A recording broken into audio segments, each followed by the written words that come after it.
আসসালামু আলাইকুম দর্শক। আমি কিছু আপডেট দিচ্ছি। এইটা আমার অ্যাকোয়া ট্রাভেলার যে যে ফার্মটা সেটা। তো দেখেন যে কিছু পরিবর্তন দেখাই যে ফার্মের উপরটা পুরাটাই দেখতে পাচ্ছেন যে একটা শেডের মতো হয়ে গেছে। এটা কিন্তু দেখাই যে পলিথিন পলি তার উপরে নেট আছে এবং প্রত্যেকটা জায়গায় কিন্তু অ্যারেশনের ব্যবস্থা আছে। কিভাবে নেওয়া হচ্ছে দেখাই যে পাইপলাইন দিয়ে প্রত্যেকটা ট্যাঙ্কে এভাবে লাইনটা ঝুলাই দেওয়া হয়েছে। মজার জিনিস এটা যে উপরে এই পলিথিনটা দেওয়ার কারণ সম্পূর্ণ শীতকালে যে একটা প্রোটেকশন সেটা পুরা সেট আপটাই ইনডোর সেট আপ হয়ে গেছে। হ্যাঁ, তো এটা একটা বিষয় আপনাদেরকে দেখালাম যে অনেকদিন আপডেটটা দেওয়া হয় নাই।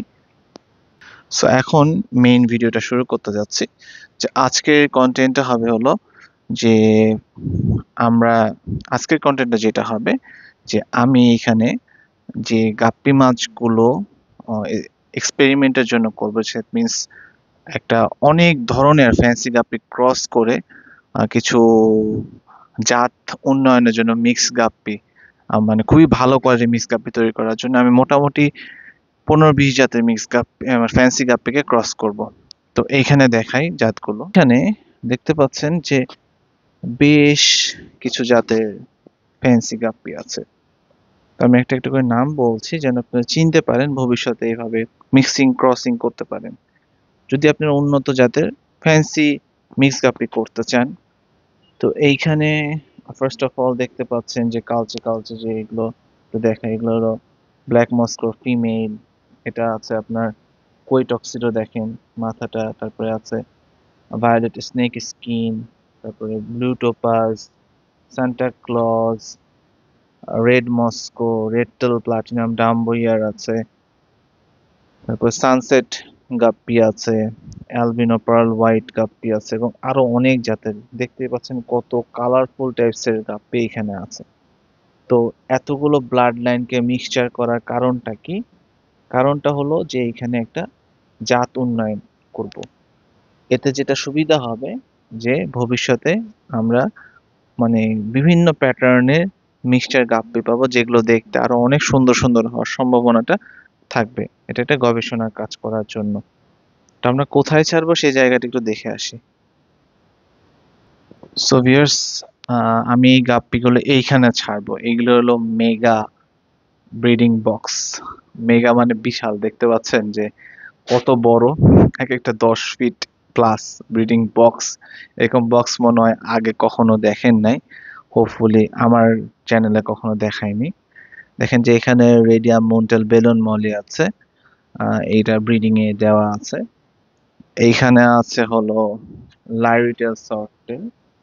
আমি একটু ক্লোজলি দেখাইতে চেষ্টা করছি, হয়তো একটু ডিফিকাল্ট পানির অ্যারেশনের জন্য। লাইরিটেল সর্টেল।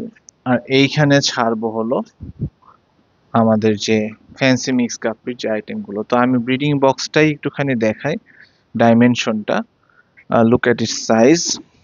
এইটার গভীরতা অ্যারাউন্ড, মানে এটা ডেপথ করা হয়েছে এই ট্যাঙ্কের ডেপথ অনুযায়ী, যেহেতু এই ট্যাঙ্কেই বসানো হবে। তো ফার্স্ট অফ অল এটার ফ্রেমটা দেখেন। ফ্রেমটা হলো দেখেন কি সুন্দরভাবে ফ্লোট করতেছে, নড়তেছে, উপর দিয়ে বাঁধা আছে এবং ভেসে আছে। সবচেয়ে মজার বিষয় এটাই যে এটা হলো যে পিভিসি যে পাইপ গুলো আছে সেটা দিয়ে করা, এবং এই যে যে নেট গুলো আছে খুবই নরম সফট নেট, এবং এটা পচবে না পানিতে। এই নেট দিয়ে করা আছে।